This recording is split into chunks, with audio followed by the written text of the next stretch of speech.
අයිබෝවන් අද අපි වීඩියෝ එකෙන් කතා කරමු කොහොමද අපලවලට විසඳුම් අරගන්නේ කියලා. ඒ කියන්නේ ඔයාලගේ යම්කිසි ප්‍රශ්නයක් තියෙනකොට හෝ ප්‍රශ්නයක් එන්න කලින් ඔයගොල්ලෝ ජ්‍යොතිෂ වේදයේ හම්බුනාම ඒ අය කියනවා අනිවාර්යයෙන්ම ඔයාට මෙන්න මේ අපලෙට ඔයා මොකද්ද කරගන්න ඕනේ කියන එක.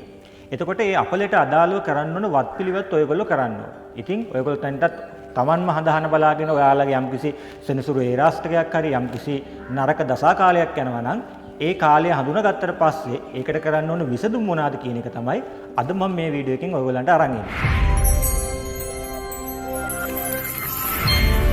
දැන් අපි නම් බලමු මේ ග්‍රහයන්ගෙන් ඇති වෙන අපල වලට මොනවාද කරන්න පුළුවන් පිළියම් කියලා. මේ පිළියම් ඔයගොල්ලන්ට කියන්න මම භාවිතා කරන්නේ නැද මෙන්න මේ පොත. ඒ කියන්නේ ඔයාලට මම කලිනුත් කිව්වා ලංකා පංචාංග ලිත් පොත තමයි මම පාවිච්චි කරන්න කියලා. මේ වගේ පංචාංග ලිත් බොහෝ ප්‍රමාණයක් තියෙනවා. නමුත් මේ වෙනකොට වර්තමානයේ මම දන්න තරමින් ගොඩක්ම භාවිතා වෙන මේ ලංකා පංචාංග ලිත් පොත මේකේ ඔයාලට අවසානයේ තියෙනවා මේ එක් ග්‍රහයන්ට කරන්න පුළුවන් ශාන්ති කර්ම මොනවාද කියන එක. ගොඩක් ජ්‍යොතිෂ වේදින් නිර්දේශ කරනවා මේවා. මේ දේවල් වලට අමතරව කරන්න පුළුවන් වත්පිළිවෙත් තියෙනවා. ඒවත් මම මේ වීඩියෝ එකේදී ඔයාලට කියලා දෙන්නම්. ඉතින් ඔයාලට මේ පොත අරගන්න පුළුවන් නම් මේ හැම දෙයකටම අදාළ දේවල් තියෙනවා. මම අද මේකත් අයිසුරු කරගෙන ඔයගොල්ලන්ට කියලා දෙන්නම්. මේ පොත ළඟ නැති අයට කොහොමද මේ අපල වලට ඔයාලා පිළියම් අරගන්නේ කියලා. ඉතින් ඒ වගේම කියන්න ඕනේ දැන් මේ ජ්‍යොතිෂ විද්‍යාවක් කියලා සහ විද්‍යාව කියන දේ පදනම් කරගෙන මම මේ පාඩම් මාලාව අරන් ඉන්නේ. එතකොට ඔයාලට මම කියන්නම් මේ කොහොමද මුලින්ම මේ ජ්‍යොතිෂයට අනුව මේ තියෙන අපල මේ ප්‍රතිකර්ම වලින් ඉවත් වෙන්නේ කියන එක. මම මුලින්ම ඔයගොල්ලන්ට කියලා තිනවා ජ්‍යොතිෂයේදී ගොඩක් මේ කියන්නේ මේ ග්‍රහයන්ගේ අසුබ කිරණ අනුව අපේ මෙන්ටලි එක ඩවුන් වීම. ඒ කියන්නේ ඕරා එක දුර්වල වෙලා ඒකට අනුව අපේ මනස පොඩ්ඩක් නෙගටිව් වෙන එක වෙන්නේ කියලා. එතකොට මේ බොහෝ උපක්‍රම වලින් මේ බොහෝ පිළියම් වලින් කෙරෙන්නේ මේ අර නෙගටිව් වෙච්ච මනස නැවත පොසිටිව් පැත්තට අරන් එක. ඒක තමයි මේ අපල වලට තියෙන ප්‍රතිකර්ම වලින් කෙරෙන්නේ. ඉතින් මේ දේවල් වලින් මම අත්දැකලා තියෙන විදිහට වඩා හොඳම ප්‍රතිඵල ලැබෙන දේ තමයි මේ අදාළ දේවල් වලට තියෙන මුදු පළඳින එක. එතකොට මේ මුදු පළඳින එක ගැන මුද්දකට ඒ අදාළ ගලක් කොහොමද තෝරගන්නේ?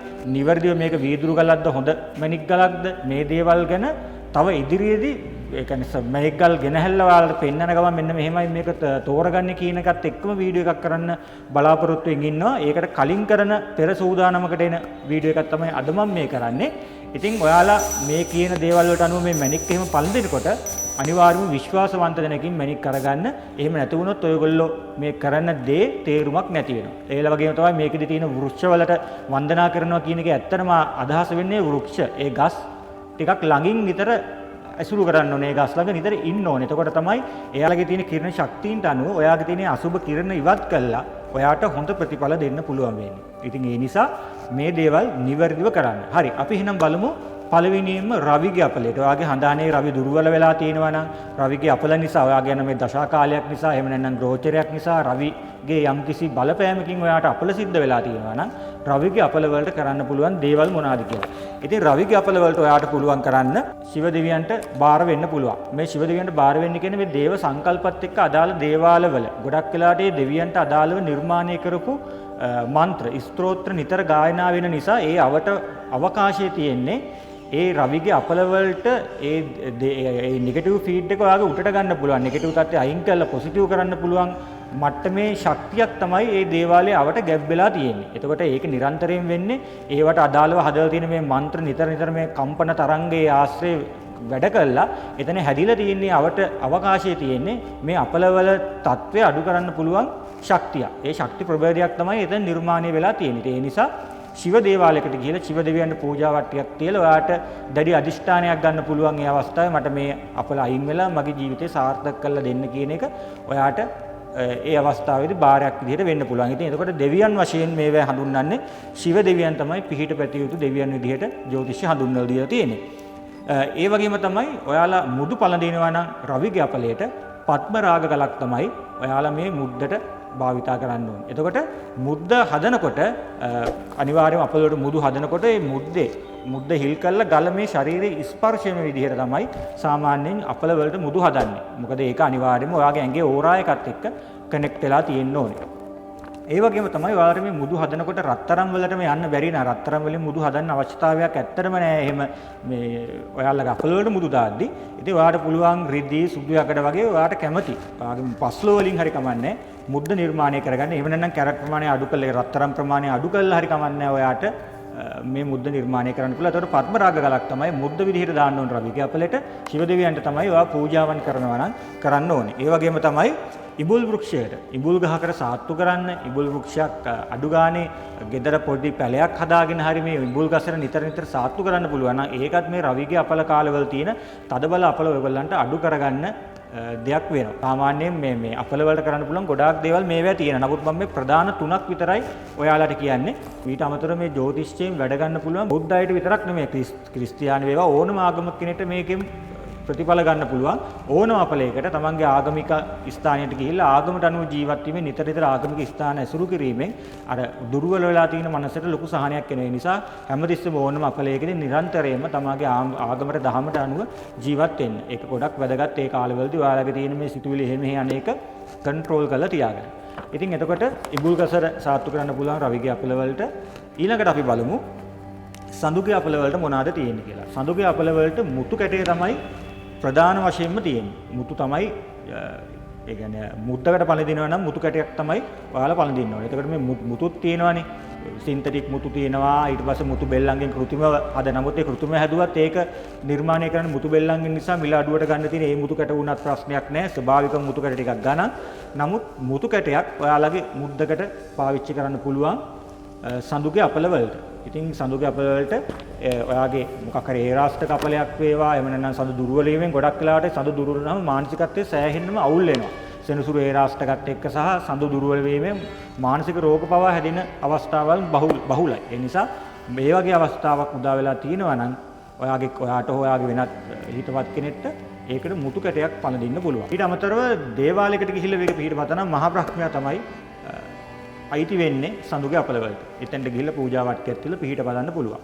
අමතරව ඔයගොල්ලන්ට වෘක්ෂ වලට වන්දනා කිරීම කියන්නේ දිබුල් වෘක්ෂය ආශ්‍රිත කරගෙන ඒකට වන්දනා කිරීමක් කරන්න අවශ්‍ය නැහැ. දිබුල් වෘක්ෂයක් ළඟට ගිහිල්ලා ඒක සුද්ධ කළා ඒකෙන් පිහිට පතනවා නම් ඒක ආශ්‍රිතව ආශ්‍රිත කරගෙන ඔයාලට පුළුවන් නම් ඒකෙන් පිහිට පතන්න මගේ මේ තියෙන අපල ඉවත් කරලා දෙන්න කියලා. එහෙම නැත්නම් දිබුල් පැලයක් ගෙදර හිටවගෙන ඒකට මේ අපල කාලය ඉවර වෙනකන් සාත්තු කරන්න පුළුවන් නම් ඒක සඳුගේ අපල වලට ඔයාට ගොඩක් ප්‍රතිඵලදායක වෙනවා. ඊළඟට අපි බලමු කුජගේ අපල වලට මොනවාද කරන්න පුළුවන්. කොළොන් වෘක්ෂයට තමයි ඔයගොල්ලෝ සාත්තු කරන්න ඕනේ. කොළොන් වෘක්ෂය තමයි මේකට අදාළ ගහ විදිහට හඳුන්වලා දීලා තියෙන්නේ. රතු මැණික් කොරල්. රතු මැණික් වර්ගයෙන් කොරල් ගලක් හෝ රතු මැණිකක් ඔයාට පුළුවන් මුද්දකට දාලා පළඳින්න මේ කුජගේ අපල කාලවලට.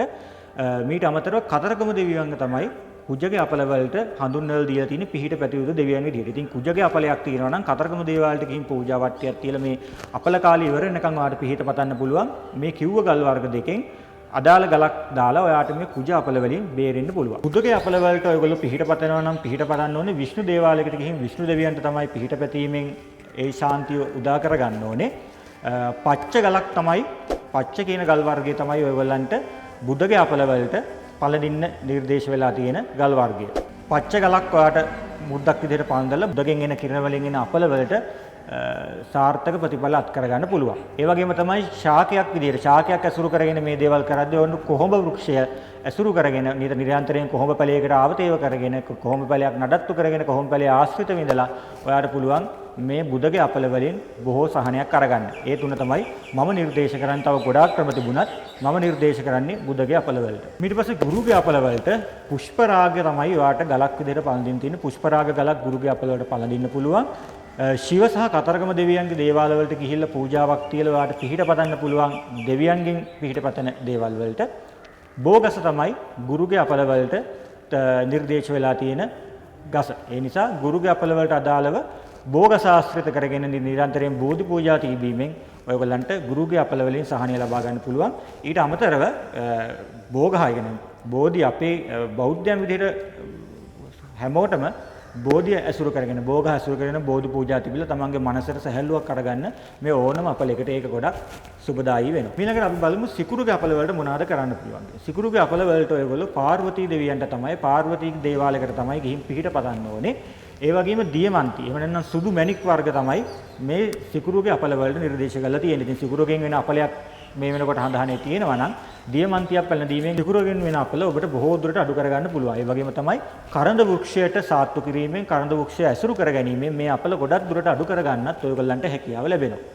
ඊළඟට බොහෝ දෙනෙක් නිරන්තරයෙන් ගැටලු ගෙන දෙන ග්‍රහයක් තමයි සෙනසුරු. මෙන්න මේ සෙනසුරුගේ දශාවන් වලට සෙනසුරුගෙන් එන මාරක ඒරාෂ්ටක වලට ඇතුළු නිරන්තරයෙන්ම වද දෙන ග්‍රහයක් නේ සෙනසුරු කියන්නේ. ඉතින් ගොඩක් අයට අවශ්‍ය වෙන පිළිවෙත් තමයි මේ සෙනසුරුට මොනවාද අපි කරන්නේ? සෙනසුරු ලැබුවාම සෙනසුරු ඒරාෂ්ටක කාලයක සෙනසුරු දසා කාලයක මොකද්ද කරන්නේ? අවුරුදු 19ක් තියෙන දසා ලැබෙනවා ගොඩක් වෙලාවට ටිකක් නරක කාලයක්. ඉතින් මොකද්ද සෙනසුරුගේ අපල වලට කරන්න පුළුවන්? සෙනසුරුගේ අපල වලට ප්‍රධාන වශයෙන්ම විෂ්ණු දෙවියන්ගේ හොඳ විෂ්ණු දේවාලයකට ගිහිල්ලා තමයි ඔයාලා පිහිට පතන්න ඕනේ සෙනසුරුගේ අපල කාලයන් තුල. ඒ වගේම කාක නිල් කියන මණික් වර්ගය තමයි ඔයගලන්ට පළදින්න වෙන්නේ. මේ හරිය හොඳ කාක නිලක්, තද නිර්වර්ණ කළුවට හුරු නිල් වර්ණයට තියෙන ඔරිජිනල් කාක නිල් ගලක් අනිවාර්යයෙන්ම සෙනසුරු අපලයට පළදින්න ඕනේ. මොකද සෙනසුරුගේ අපල ටිකක් තදබද වැඩි. ඒ නිසා හරියට කාක නිල් ගලක් තෝරගෙන පළදින්න නුග ගහකට තමයි ඔයගොල්ලෝ සාත්තු කරන්න පුළුවන්. ඉතින් සෙනසුරු අපල ටිකක් තදට තියෙන කෙනා අර බොන්සායි ක්‍රමයට හදපු නුග පැලයක් හරි කවක් නැහැ. නිතර ඒකට සාත්තු කරමින් ඒක ඇසුරු කරන්න පුළුවන් නම් මේ සෙනසුරුගෙන් එන අසුබ තත්ත්වයන් බොහෝ දුරට අඩු කරගන්න පුළුවන්. ඉතින් අර විෂ්ණු දෙවියන්ටත් බටකොල කැවුවා කියනවනේ සෙනසුරු. ඒ වගේ සෙනසුරු ලැබුණාම ඒ කාලේ සෑහෙන්නම අමාරුයි. 75%කට අධික ප්‍රමාණයකට සෙනසුරුගෙන් නරක දේවල් තමයි ලැබෙන්නේ. සෙනසුරු හොඳ විදිහට ඉඳලා සෙනසුරුගේ හොඳ ප්‍රතිඵල ලැබෙන කට්ටිය බොහොම අඩුයි. ඒ නිසා සෙනසුරු කාලවල අනිවාර්යයෙන්ම ප්‍රවේශම් වෙන්න සෙනසුරු අපලයක් කියලා තියෙනවා නම් මේ දේවල් කරන්න. ඊට අමතරව ඔයාට යාචකයන් දාන දෙන්න පුළුවන්, කපුටන්ට දාන දෙන්න පුළුවන්. උදේ සෙනසුරාදා උදේට ගිතෙල් මිශ්‍ර ආහාර කපුටන්ට මොකද කපුට තමයි සෙනසුරු වාහනේ විදිහට හඳුන්වලා දීලා තියෙන ජ්‍යොතිෂ බෙදීම් වල. ඉතින් ඒ නිසා කපුටන්ට ඒ වගේ සාත්තු කිරීම, යාචකයන්ට නිරන්තර දන් දීම මේ වගේ දේවල් කරන්න. මොකද ජ්‍යොතිෂ විදිහට තමන්ගේ පෙර අකුසලයන් බොහෝ දුරට විඳවන්න වෙන කාලය තමයි සෙනසුරු අපල කාලය. ඉතින් සෙනසුරු අපල කාලයේදී මේ තියෙන ගිය ආත්ම කරපු පව් වලට මේ ආත්ම පුළුවන් තරම් පින්දහම් කරන එක තමයි කරන්න තියෙන. නිසා පුළුවන් තරම් පින්දහම් කටයුතු කරමින් ඒ කිව්ව අපල වලට අදාළ අනිත් දේවල් ටිකක් කරගන්න. ඊළඟට බලමු රාහුගේ අපලවට. රාහු කියන්නේ මානසිකත්වයට සෑහෙන්නම බරපතල හානි ගෙන දෙන එක තැනක ඉන්න හිටින්න බැරි වෙන්න තැනින් තැනට ඇවිද්දන ග්‍රහයක් තමයි රාහු කියන්නේ. ඉතින් රාහුගේ කාලය ලැබුවාම මිනිස්සුන්ට හිතන්න බැරි තරම් ප්‍රශ්න වෙන කාලයක්, දැඩි මානසික ගැටලු අරන් එන කාලයක්. ඉතින් මෙන්න මේ වගේ රාහුගේ අපලයක් තියෙනවා නම් රාහුගේ අපල කාලය තුල රාහුගේ දශා කාලය තුල ඔයගොල්ලන්ට ශිව දෙවියන්ගෙන් තමයි පිහිට පතන්න ඕන දෙවියන් විදියට හඳුන්වලා දෙන්න පුළුවන්. ඊට අමතරව ගෝමේද ගලක් තමයි රාහුගේ අපල වලට ඔයගොල්ලෝ දාන්න ඕනේ. රාහුගේ අපලයක් තියෙනවා නම් අනිවාර්යයෙන්ම හොඳ ගෝමේද ගලක් අරගෙන මුද්දක් විදියට ඔයගොල්ලන්ට පාවිච්චි කරන්න පුළුවන්. ඊට අමතරව ශාකයක් විදියට ගත්තොත් වැටකීය වෘක්ෂයකට සාත්තු කරන එක තමයි, වැටකීය වෘක්ෂයක් ඇසුරු කරගන්න එක තමයි ශාක විදියට හඳුන්වලා දෙන්න පුළුවන්. ඒකත් බොන්සායි විදියට ඔයගොල්ලන්ට මේ වර්තමාන නිර්මාණය කරන්න පුළුවන්. එහෙම නැත්නම් ඔයාලා ගෙදර පොඩි වැටකීය පැලයක් හදලා ඒකට දවස ගානේ සාත්තු කරන්න පුළුවන්. මේ දේවල් කරගැනීමෙන් ඔයාට රාහු අපල ඉවත් කරගන්න පුළුවන්. බෝධි පූජා තියෙනවා නම් වැටකීය මල් නිරන්තරයෙන් පූජා කරන්න පුළුවන් නම් ඒකත් බොහෝ ප්‍රතිඵල අත් කර දෙනවා රාහුගේ අපල වලට. ඊළඟ අපි බලමු කේතුගේ අපල වලට මොනවද අපිට කරන්න පුළුවන් කියලා. කේතුගේ අපල වලට වෛරෝඩි මණිකක් තමයි ඔයගොල්ලෝ පළඳින්න ඕනේ මණික් විදිහට.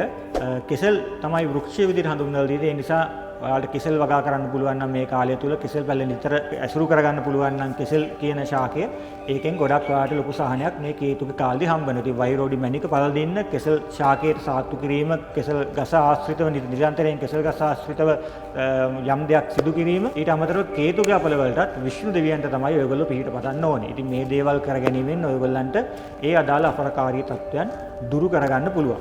ඉතින් මම මේ කිව්ව දේවල් හොඳින් මතක තියාගන්න, නැවත නැවත අහන්න.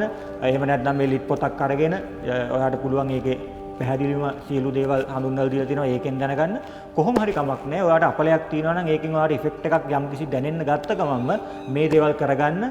යම් දෙයක් වෙලා ලොකු නරකක් වෙනකන් ඉන්න එපා. ඒවා වළක්ව ගන්න තමයි ජ්‍යොතිෂය තියෙන්නේ. ඒ නිසා ගොඩ දෙනෙක්ට වැදගත් වෙනවා කියලා හිතපු නිසා තමයි පාඩම් මාලාව පොඩ්ඩක් යන අතර වාරේ මැද්දෙන් මේක අරන් ආවේ. ඔයගොල්ලන්ට මේ වෙනකොට කීප දෙනෙක් මගෙන් හදාහන් බලවගෙන තියෙනවා. ඒගොල්ලන්ටත් තියෙන දේවල් වලට මම මේ දේවල් කියලා තියෙනවා. ඉතින් ඒ නිසා අපි කරන්නේ මේකෙන් බේරෙන්නනේ හැමදේම කරන්නේ. හදාහන් බලන්න. ඉතින් ඒ නිසා බේරෙන්න අවශ්‍ය දේවල් තමයි මේ කිව්වේ. මේවා අනිවාර්යයෙන්ම කරගන්න. ජීවිතය සාර්ථක කරගන්න. එහෙනම් ඊළඟට හඳහනක් බලන්නේ කොහොමද? භාව 12 ගැන අපි කතා කරලා තියෙනවා කලින්. ඊළඟට හඳහනක් බලන්නේ කොහොමද? රාශිවල තියෙන ගතිගුණ කොහොමද? ග්‍රහ දෘෂ්ටි මොනවාද? මේ වගේ තවත් බොහෝ ජ්‍යොතිෂ කරුණු අරගෙන ඉක්මනට මම ඔයගොල්ලෝ ගාවට එන්න.